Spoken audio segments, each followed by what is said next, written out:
Что будет, если пылесос спылесосит петарду? Мы будем использовать 14-й Корсар. Мы сейчас и узнаем.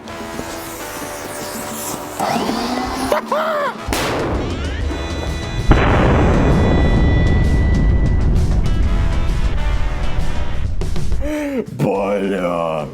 У нас вытяжка умерла. У нас разнесло пылесос в щепки. Блядь, и такой удар мне аж в легкие.